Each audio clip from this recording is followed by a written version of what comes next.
Robert Lunte is a renowned international educator with 20 years of experience in e-learning industry. He is recognized for creating online courses that can turn complex and abstract ideas into easily understood learning methodologies. With nearly 20 courses in his portfolio and growing, by the way, Robert's courses help advance the learning of over 100,000 students in 179 countries around the world. Welcome to the virtual stage tonight, Robert Lunte. Robert, we're going to bring you in and bring you front and center stage. How are you doing tonight?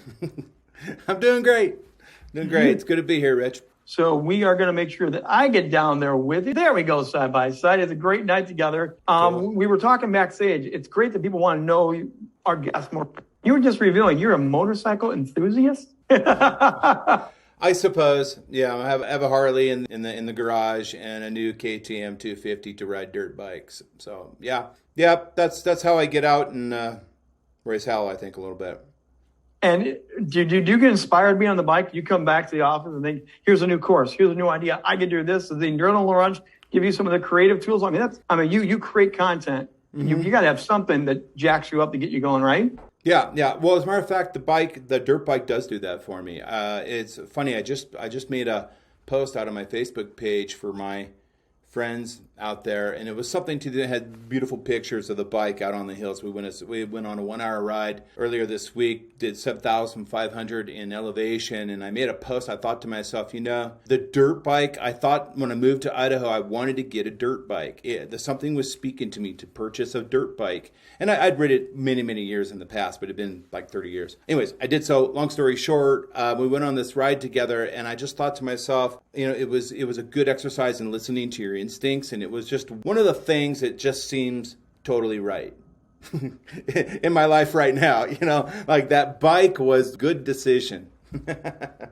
Well, and again, in this industry, as creatives, we all have things that inspire us. And I think it's important to share that, because it isn't sit in a cubicle, think about creating these amazing courses and helping people out.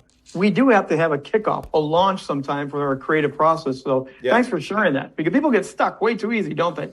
They get stuck and they can't bring it out. Yeah, well, it's important that people, maybe share something personal, whatever. Maybe we make a little bit of connection, that I'm not just a talking head in front of a white corner, so. Hello, I want to talk to you real quickly about a learning management system that CourseCREEK recommends quite often. It's called LearnWorlds. You have the opportunity on LearnWorlds to license your content to large organizations. LearnWorlds has design templates that look beautiful, fluid, and silky to the eye. You can give your students badges and seals and do a lot of fun things to encourage them to keep moving on. So if you're looking for a great learning management system, we do recommend LearnWorlds, and of course, we can help you put it together and get it on its feet. Thank you. How did you get into this whole course creation? Again, you've got 20 plus courses. Yeah. You've reached 179 different continents. Yeah. What got you into this space? Well, in another life, I'm a voice coach, and in a sense, we're sort of going to be kind of talking a lot about that today. But I'm also sort of own an agency that helps coaches make courses. But how did I get into that? As a voice coach, I wanted to find a way I really needed to scale. I needed to monetize my expertise. I needed to get my techniques and the things that I was teaching that were getting fantastic results on a local level and get it out international. Why? Well, because I want to scale, I want to grow, I want to travel, I want to do workshops, I want to do master classes and that sort of thing. And just being the local coach isn't going to get you there. So I dove into producing content that gave me scalability. And so that's just sucks you into online courses and learning management systems. And we have another online course person watching with us tonight, because the same thing, they get sucked in. People want good content. Now, executives is one of your areas of expertise. You work with CEOs, executives, high-level people. Yeah. What are some of the problems that help them? What are the stumbling blocks for them? Well, it depends on the individual, but one of the things that makes them unique from seniors and voiceover people that I've worked with in the past is they're a little bit more short on time. Okay, so the techniques that I have to put together fundamentally will be the same things if you sort of unwrap it, but it needs to be presented in a way that is actually quicker, simpler, a little less brainy than what the singer would want to listen to, because they're going to be inclined to get a little bit more, they're okay to sit back and listen to a little bit more science and body mechanics and that sort of thing. Where the executive, just give me what I need so that I can warm up quickly on the TEDx. Yeah. Interesting that you and I are both standing up. I coach and tell people stand up, open up the diaphragm, bring the energy, the full body. That's right. Is that kind of where you go as well, to make sure you're opened up as much as you can?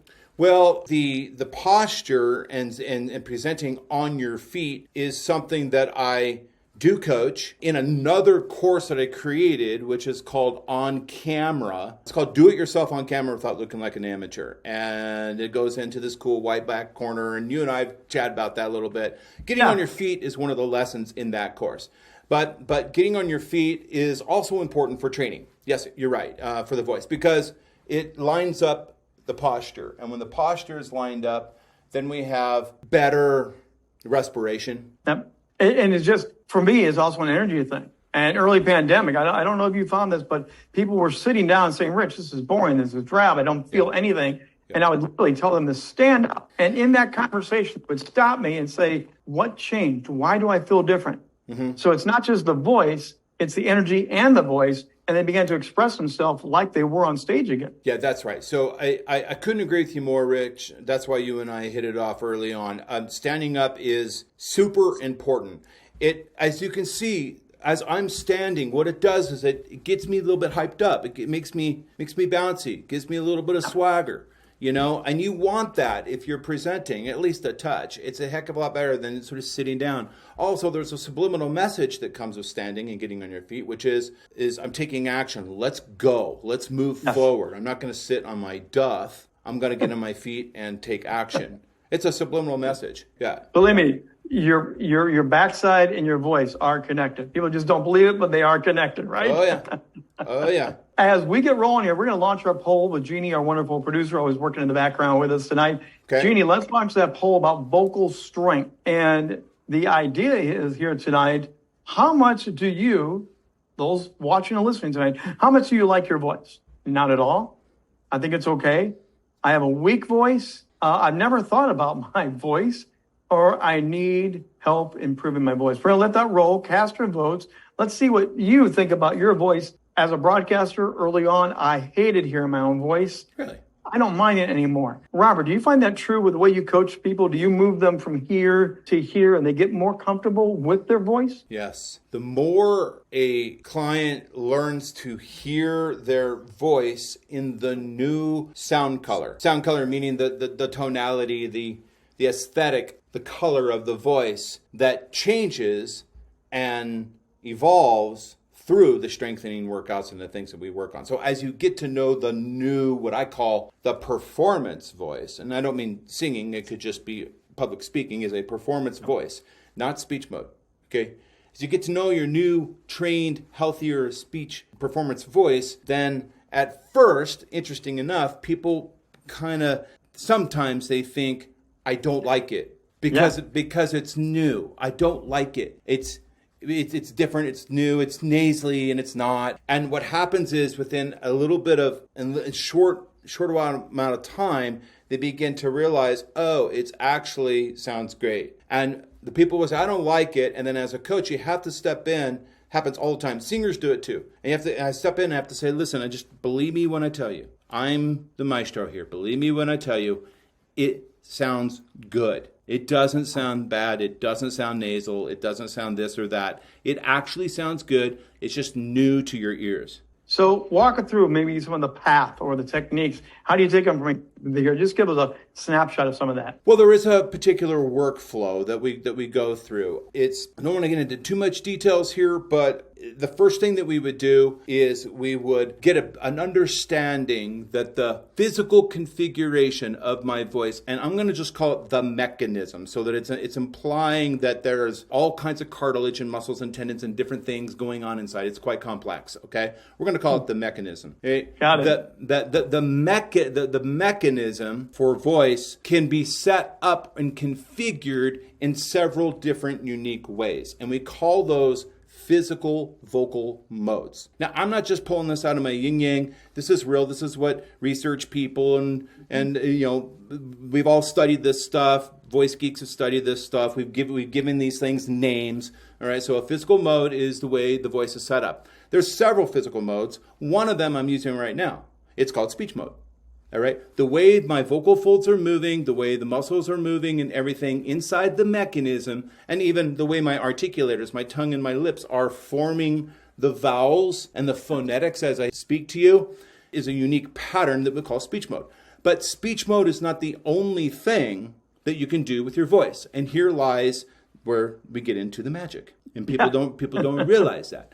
So back to answering your question, now that we have the backstory a little bit, the first thing we do is we show people how to configure the mechanism into a new exotic position that I call, well, it has a name, it's called cry vocal mode, all right?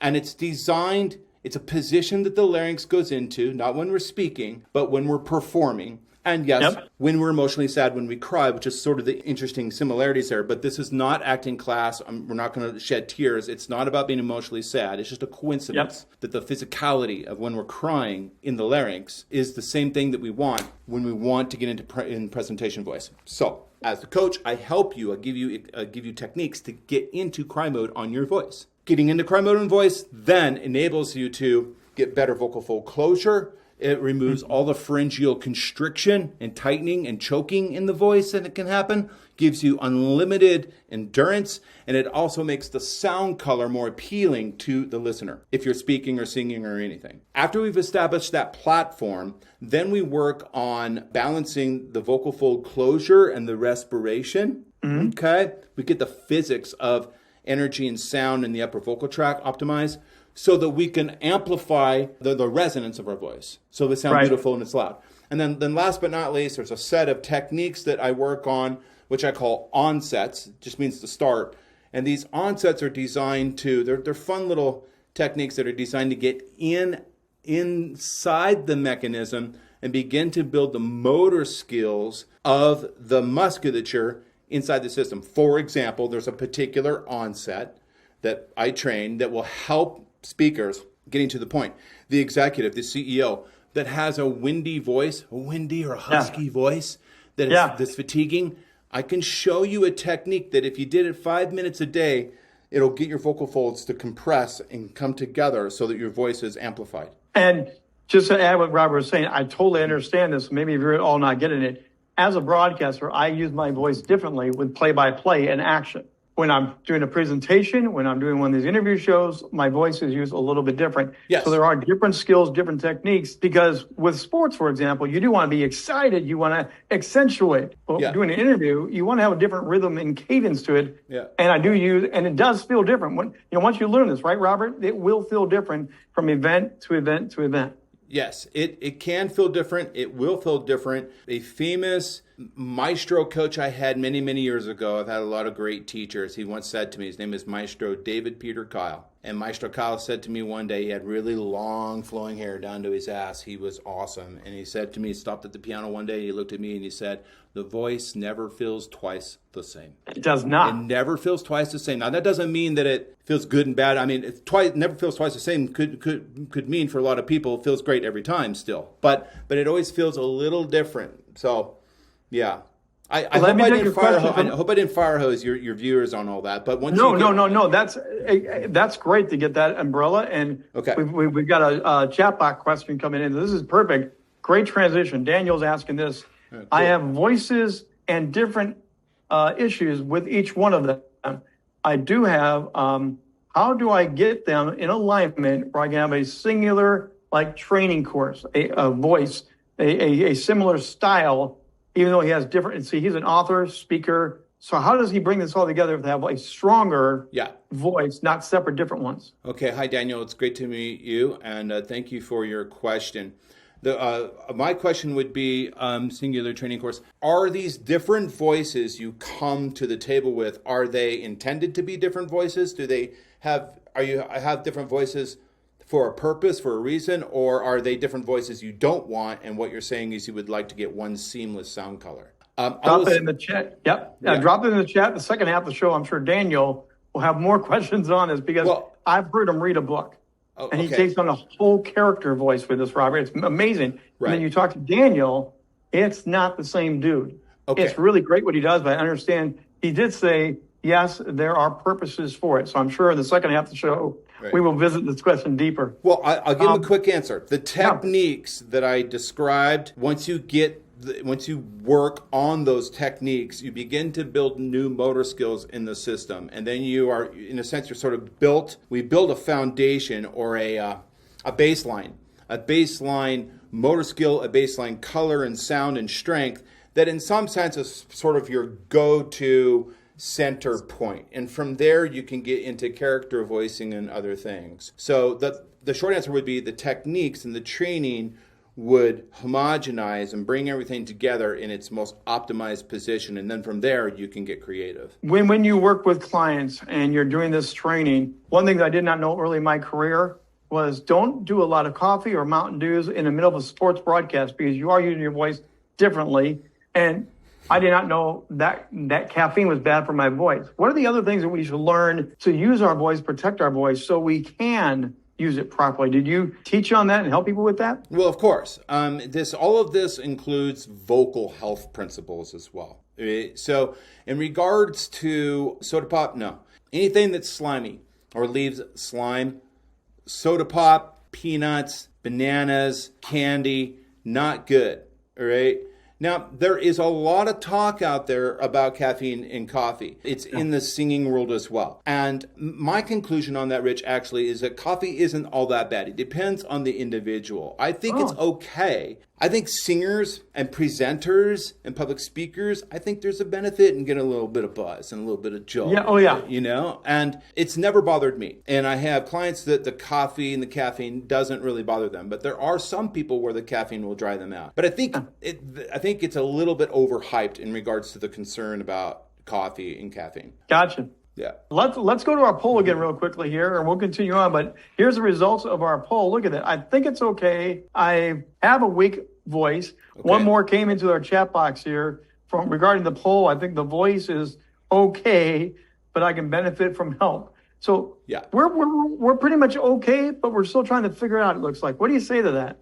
Let's say that the margin between I think it's okay and the people that sort of recognize that I could use some help, I appreciate that those that they recognize use some help. The ones that feel like it's okay, that's really an answer that's saying, and I do it with all due respect, this answer is sort of inferring, I don't really know. I mean, I think it's okay. This is a weird topic. It's an unusual thing. I've never really stopped to think about it. And that's totally normal for this. So those that think it's okay, I could tell you that if you sat down and you worked on some of these strength building and motor skills techniques, your voice would go beyond okay.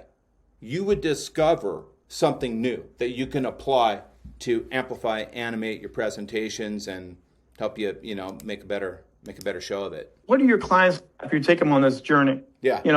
Maybe they come in weak or semi and you take them to the end finish line. What's kind of the response of the coaching, the schooling, the practices? What do they really say when it's all done? Thank you. Lots. Now, that's really modest. Come on, they got to say more because a lot of people don't know all the amazing journey of this, right? Well, do they realize it takes this much? If somebody all their life has been dreaming of having a flamboyant, ambient, lovely sounding voice, and they're getting that for the first time, and what we're talking about is your health. We're talking about your body, all right? So when we go there, when we go to physical training in your body and making things look better, sound better, feel better, people tend to be pretty darn appreciative of getting there, far more than, these boots feel good, okay? So I was trying to be modest. A lot of thank you, it's changed my life from time to time. It's quite flattering. Do you work with accents? Because I know a lot of people struggle with the accents and that coming through clearly. Do you work with much of that area so people can be heard clearer, sharper, more intentional? Yeah, that's a great question. I have done some American accent coaching. So not other accents, not sort of like for acting, but for people that work at technology companies that come in from other countries want to work on their American accent. Okay, it's not an English accent, typically American accent. So it's super fascinating when you dive in and you look at what the the nuances are and the unique little phonetic things that happen that characterize an American accent. And so then we go through some workouts and some exercises to help them to capture these little unique things. Can I give you an example that's sort of interesting? Yeah, please do. And geeky? Please. Okay, cool. So I didn't know this until I started doing the research and built a program to help people with this. But Americans tend to speak with what we tend to use a lot of, this is a phonetics thing. We tend to use a lot of what they call schwa. Schwa. I hope I'm saying that right. Schwa. Okay. And essentially, as I understand it, it means that we have a lot of ishness, like a lot of ishness in our language. And then American speakers also have a lot of R-controlled vowels in our language. That means we have a lot of and So there's a lot of ing going on and a lot of ing going on. And other people from other languages find it difficult to make this sound, and difficult to make this sound in the proper way. And then they put these in, they've analyzed these on how we might say something, and something will sound accent up or it'll accent down, and to get it right and to get the context right. And the meaning could be completely different whether you go up or you go down. It's pretty interesting. But yeah, short answer is I've done some work with that. Yeah. The other thing, and I just did it live on this just this past week, I'm watching more and more speakers, especially on news, television. Their final phrases are falling off. They're almost mumbling at the end. And I've been coached, and I coach, end strong. Don't do that fall off. Yeah. End strong. But people want to hear every word that you're going to give them. Do you believe that's true? That we need to make sure we punch it at the end or hold it at the end? How do you coach that? Every sentence needs punctuation. Yes. Yeah. And with confidence. That's the other part, is the whole reason you coach this is to help people have more confidence. So when they show up, they fully show up, right? Well, they will. Having more confidence is one of the outcomes that comes from having an instrument that doesn't let them down. What is the biggest challenge? I've got my answer in my head, but what's the biggest challenge you think for the average person to seek help, get help, to really want to change it? Because many people do struggle with this. What's the biggest hurdle, do you think? The biggest hurdle is, I think, understanding, simply being aware that help exists. Ooh, that's simple. I think that's the biggest challenge, unknowingly, to these folks, that the help does exist, that you can coach through this. Now, getting past that, at the mechanism level, one of the biggest challenges is, one challenge would be that when you engage in vocal training and vocal physical workout things, we tend to make funny sounds. We tend to quack like ducks. We tend to bark like dogs. We do, funny voice teacher stuff. Okay. Mm-hmm. And for some people, that's embarrassing. Yes. That it's embarrassing. And that can be a challenge for some people, especially big macho men, and you have to just go, you know what? I know it's embarrassing. Just get over it, because I need you to quack like a duck. I need, just do this. You need you to do it. Let's get it done. And because in the end result of where this is going isn't embarrassing. That's where you sound like a superhero.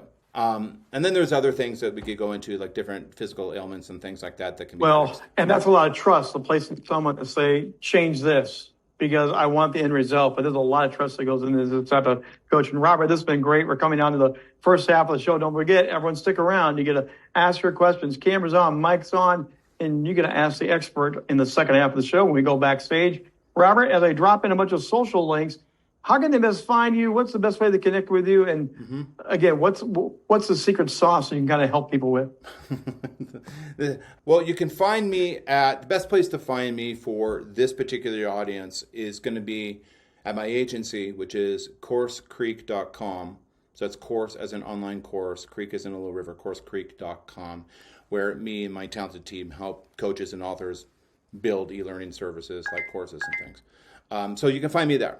And in the next 4 to 8 weeks, we'll be releasing this vocal training for executives course and cohort with a company called Maven, which will be sort of a live coaching program that goes into exactly what we're talking about today. And if you don't know about Maven, go Google Maven. It's a great organization. They're crushing it on so many levels. So great to know that you're associated with them. That's Yeah. that's a big deal. Don't want our followers to miss that at all. Don't forget, coming up next week, we're back again, Melissa Hughes, and we're going to go a little TikTok on how to rock TikTok. Join that as that's beginning to grow and expand and just really, really take off.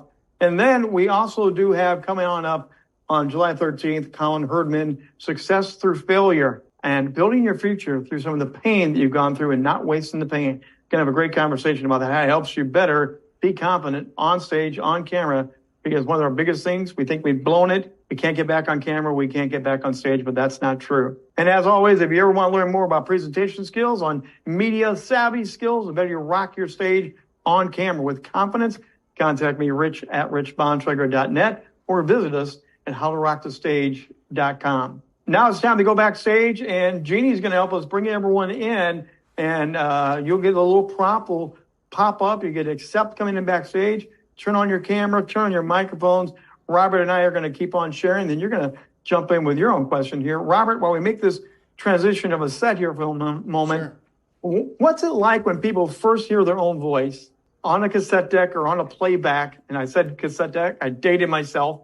But when they hear their voice coming through a recording and they realize that's not the voice I hear in my head, that's the room voice now. Mm-hmm. What do you do with that? Because that's usually the shock and awe moment for a lot of people. One of two things, a sense of wonder or a sense of fear, which quickly gets to wonder. Because I can remember doing that back in my broadcast days. In fact, we were talking backstage. Jeannie and I were in college together, the gal that's our producer. And we both were talking about our original audio tapes. And the first time we heard it in class together out loud with other people, it was like, I don't want to hear that. Please get me out of the broadcasting class now. And here we are years later because we've learned and gone through and transformed.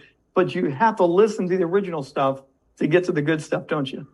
Oh, yeah. Yeah. And again, as I was saying earlier, it's the more you get used to, the more you become used to hearing your voice in a different context, be it in the headphones, through a system, and the results of the motor skills work, the more you hear it, the more it becomes second nature, and it just becomes okay. Well, believe me, it's not as scary as you think it is, but it is kind of weird to hear your voice for the first time out loud like that. Great to have a crowd with us tonight. And again, raise your digital hand. Use the button if you want to. So the digital hand will get our attention. It'll move you to the front of the line.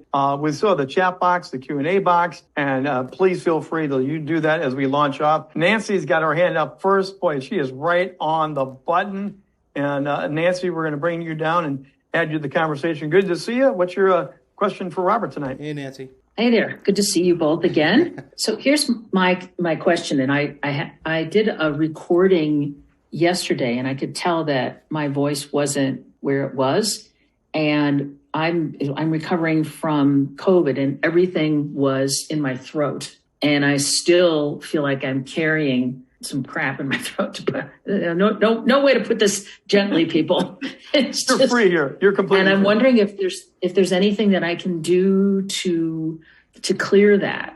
Right. So, okay, the solution isn't immediately obvious because I would need to spend some time hearing the voice and diagnosing a little bit. But provided that, assuming that you're no longer sick, which would be the first thing we'd want to take a look at, if that's not happening, then the next thing that we would want to do is then get to the mechanism, right? Have you ever worked with any semi-occluded phonation warm-up exercises as sort of the balance of the vocal fold movement with the respiration, like using a straw or a buzzing on a nasal or lip trills or anything like that? I've done some things, but it's been a bit. Okay, all right. So with a little bit of coaching, of just showing you how to do a couple techniques and doing it properly, it would most likely take care of your issue. Oh, good. Pretty confident that it would. Yeah, but I realize that it's not going to, happen overnight. But I was really, I could tell because of the amount of narration that I've done in the past. Okay. I listened to it and I went, ooh, something's not right here.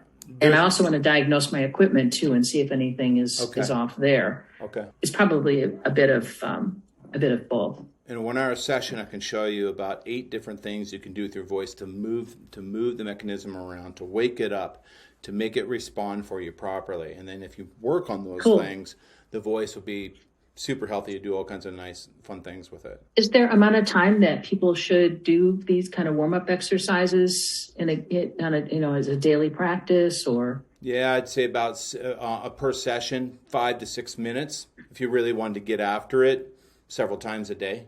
Okay, great. Thank you. Now, You're also welcome. a follow-up question for that usually is, I've heard lemon juice. I've heard, are some of those things we've heard about, like lemon juice and stuff, do that really, really work?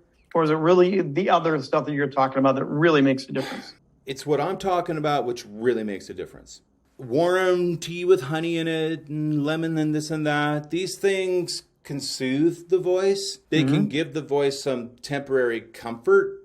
And that is to say that it has some value, but it's not going to have a long-lasting value. Fluids and temperatures and things are sort of nice. Maybe if you're speaking, it's good to have some of that ready to go, but it's not going to give you the lasting result like just good old-fashioned physical training will. No, gotcha. And I know friends that are always doing the tea and always doing the lemons. It's professional, because they haven't taken care of the real stuff. So that's why I wanted to clarify that. Great. Thank you, Robert. Oh, you're welcome. Dr. Rachel, good to see you. How you doing tonight? Awesome. Rick, I have to say something. Today's poll was kind of tricky because I can think my voice is okay, and that doesn't mean that I don't recognize that I could use some help with it. And also, who wants to have an okay voice? I want to have a great voice. It's another level. So that was tricky. Yeah, that's a good answer. I can tell by listening to your voice. So when people speak to me or sing and I hear it, my ears, there's information in the sound color. So if you imagine, if we look at the sound color on a spectrograph software, it has a pattern to it, has a signature to it when we look at it on software. I can hear those different frequencies, and those frequencies will tell me things about what's going on inside your voice. So I want to pay you a compliment. Your voice has a nice high resonance position for speaking, which usually in speech it tends to be a little bit low and throaty, and where we don't want it to go. So that's a good thing. We might want to work on the accent if that's interesting to you or helpful for you, but I just wanted to give you a little bit of feedback since you were kind enough to participate, and just let you know that the voice is sitting in a high resonance position, which means you won't fatigue quite as much. You'll amplify a little bit better. And if you did a little bit of phrasing and prosody work around that, it could be very, very nice. It would be an improved presentation voice. I bet that I can benefit from someone like you with your expertise. Thank you for the feedback. I was wondering, I drink a lot of water as a way to take care of my voice. And I was wondering if there is some habit that you recommend that either to do or not to do in order to give an extra tender loving care to the voice. Yes, drinking a lot of water is great for many things other than the voice, obviously. It would be the warm-ups that I would show you if we worked together. You would do these warm-ups in the shower, in the car, walking down the street, walking into the living room. There's some really super simple things that don't need a piano, they don't need a recorded track, they don't need special facilities, that once you just learn how to do it, you can do it while you're cooking in the kitchen. And if you made a point, in particular in the car, by the way, the car is a place where people can get some decent quality time on their voice. So if you're sitting in the car and you're sitting in traffic, if you imagine, let's just say it's an hour a day of traffic, you have a full hour, if you have these techniques, to work on, to play with the voice and do some things that would build strength and coordination and motor skills and endurance on your voice. Yeah. And by the way, Doctor, you have a beautiful voice, even with the accent. It's rich, it's full, it's a very beautiful voice. So kudos for you. Keep on working on it. Great. And again, thanks for jumping in tonight with us. Yeah, Daniel Dark is with us tonight. He is our reader, our author. Cool. Again, to read a book out loud with Daniel and have him do it is a true experience. So Daniel, what's your question tonight? I had to be the one, Somebody, so it might as well be you. Yeah. You're talking about exercises or whatever I do not understand what the exercises are really. can you help me understand what you're talking about on that part of it?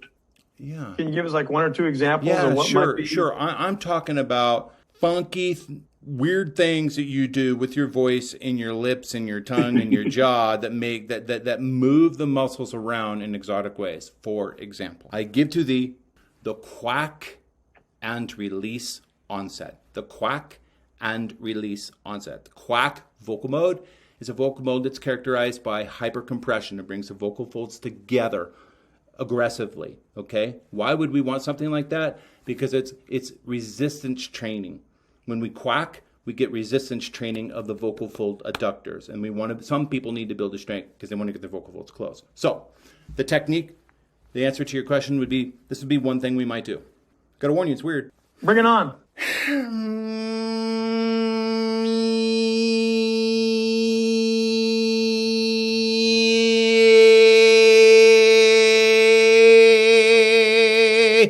That is the quack and release onset. I quacked, and then to release means I'm releasing my voice. All right.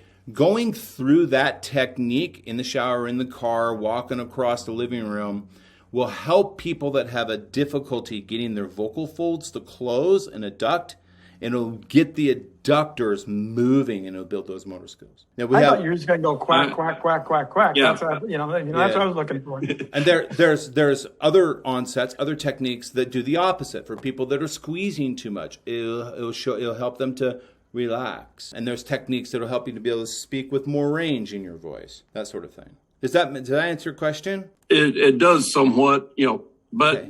but there is a type of thing where you do different things with your voice and everything, where you just figure out things that you don't know how to do, but you understand how to do them when you actually do them and stuff. So Yes. I suppose. Yeah. You should be able to hear me. I can now. Hear you now. Yeah, we can hear you now. That's really strange. Okay. Yeah, you interrupt. Usually some of this is customizable to the person, right, Robert?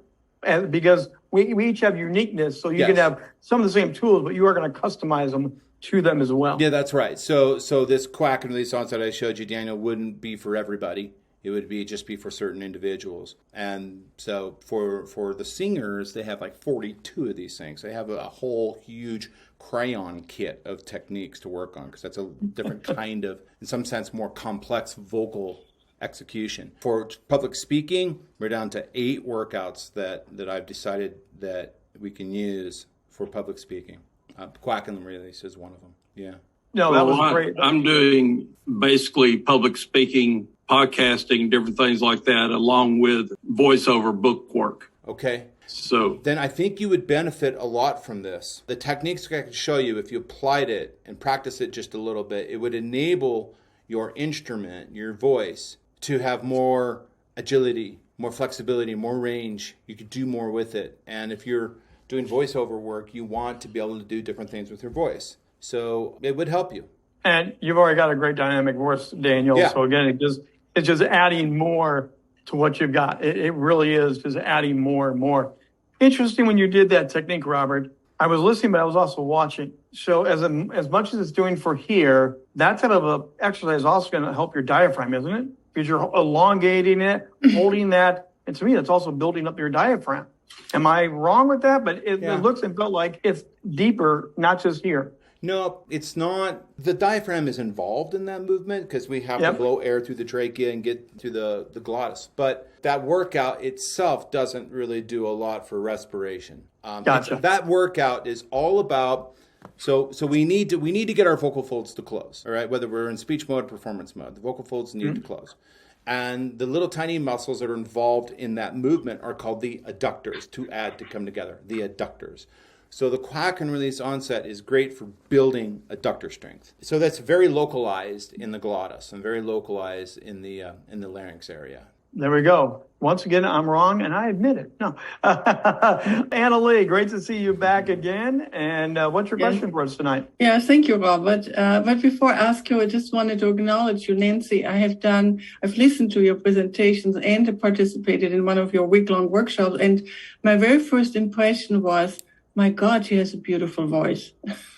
So I wanted to tell you that, I have you very low, very grounded, very solid. I just was really drawn to it. So, and even today when you spoke, I did not pick up that there was any issue. So anyway, I wanted to let you know. But Robert, I had several heart surgeries. And after that, I know my voice changed. And even now I can hear it.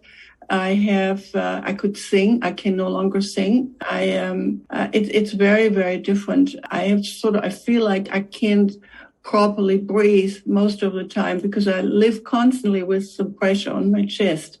And it really bothers me because now I'm doing more interviews, more podcasts as a guest, and more public presentations and online presentations than I've ever done. So I'm gasping often for air.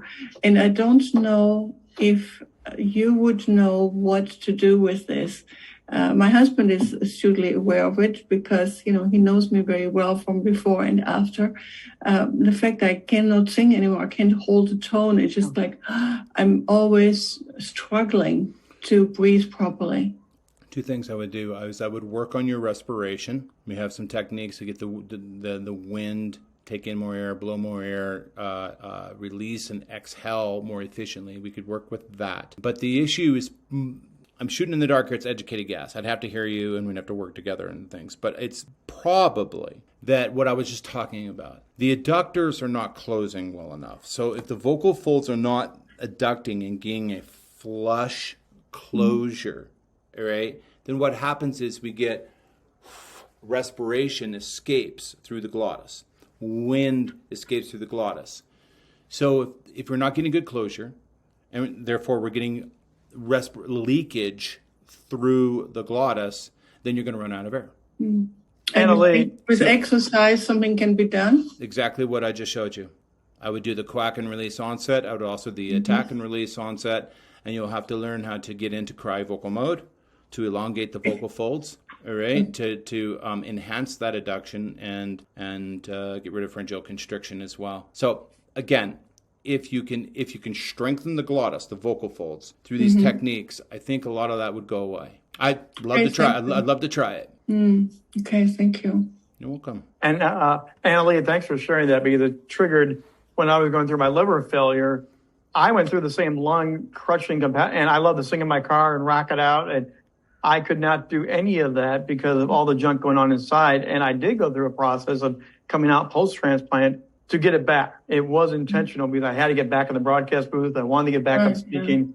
But there was a difference after my liver transplant. So it's interesting you bring that up. Robert, have you run into that much about people that have had major life physical transitions and how it does change them and how they have to work back into it? Is that kind of a new one even for you? I have certainly dealt with what I can do to help that situation depends on how far the ailment is. These techniques can do a lot and they can go far, but they can't fix certain situations that I've been in that were just too far gone. But I've seen it and it can help. For example, we used these techniques in a clinic in Norway about 2 years ago when we were helping people with Alzheimer's disease and Huntington's disease. Wow. We were experimenting to see if we could help them to speak and swallow better after going through these workouts. Using voice singing training techniques for neurodegenerative disease, people that suffer from neurodegenerative diseases is a common trick that has been experimented from time to time. And I was honored to be asked to go to Norway and try my techniques on this for these sorts of people.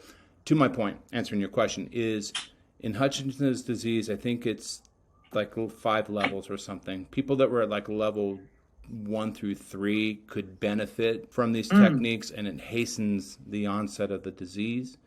But those that I got in front of that were level 4, level 5, it's just so sad, so far gone that they couldn't get the lips together to get started on the workflow and that sort of thing. Very interesting. Thank you, Annalee, for bringing that up because there is a whole other layer to that. Daniel, I see your hand back up, and let's bring you in here. And what's your question again? There is going back to what Annalee was talking about, after my stroke, I didn't have any rehab that the hospital or anybody gave me because I didn't have insurance at the time. And a lot of that, can that be like your voice stuff, me being able to walk and stuff like that now, I contribute to the fact that I wasn't going to let it stop me from doing that. Is it the same way with your voice and stuff like that? On the more that you want it, the better that it'll get. Yes. Well, there's a definitely commitment level to it, you know, but when I'm running out of, I can't breathe anymore. It's a very awkward experience, you know.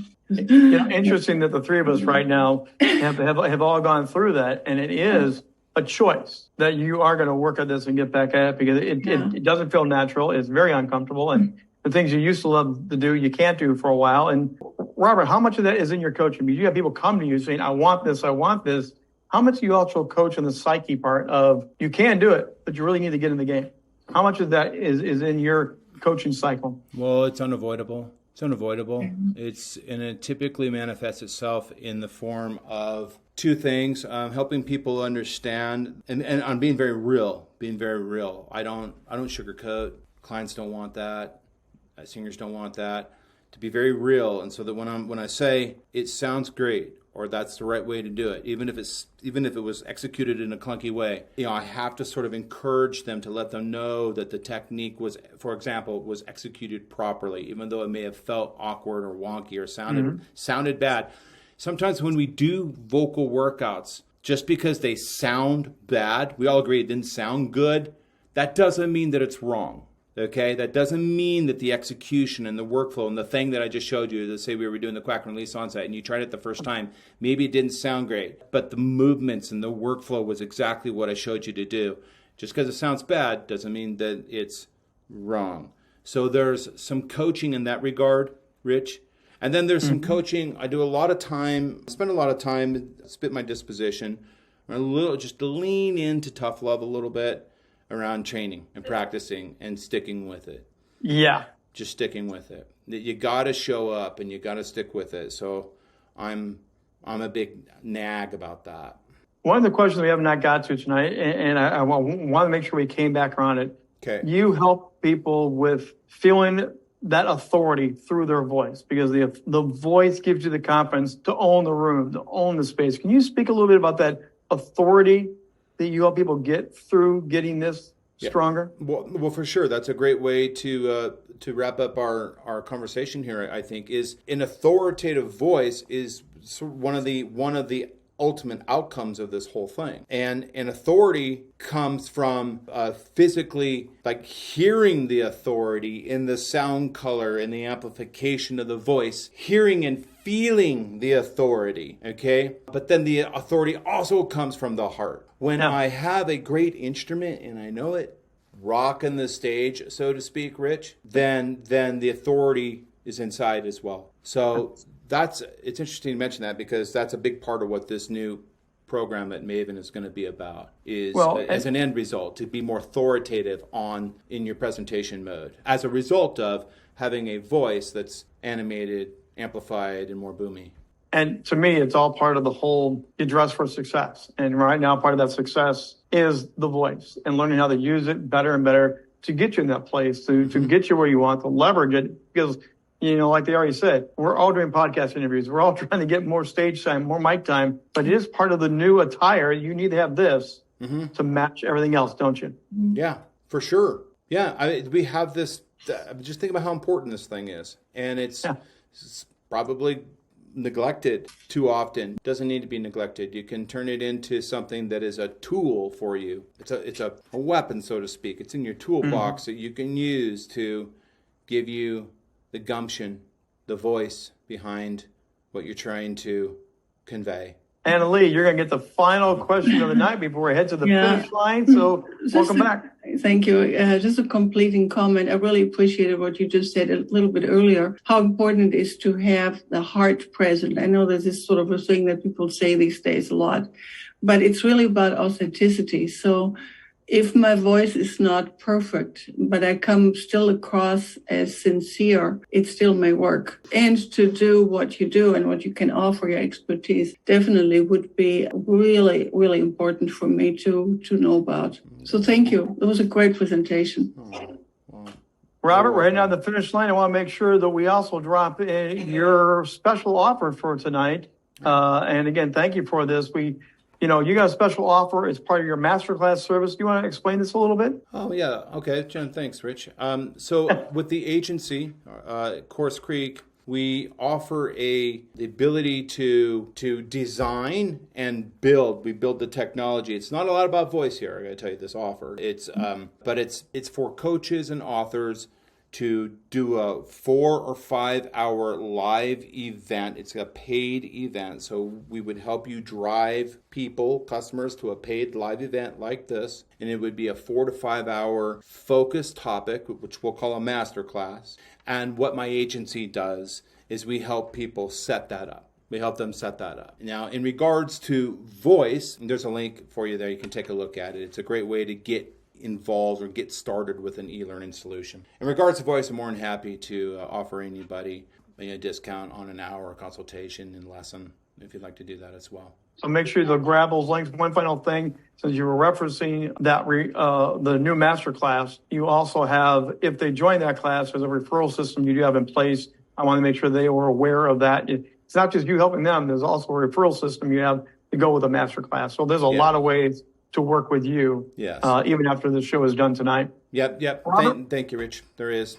What would be your final take? What would be your final comment to wrap it up, land the plane really well for all of us on this executive voice control? Yep. Know that the human voice is just like any other system in the body. It can be trained. It can be improved with the right techniques and the right work. The general public tend to think that you're either born with it or you're not, and that's simply bunk. It doesn't matter if you're a singer or a public speaker. There's not a lot of truth to that, okay? The difference between super talented and the person that has to work hard, the delta is about that much, okay? Yeah. And so my point is, you can do it.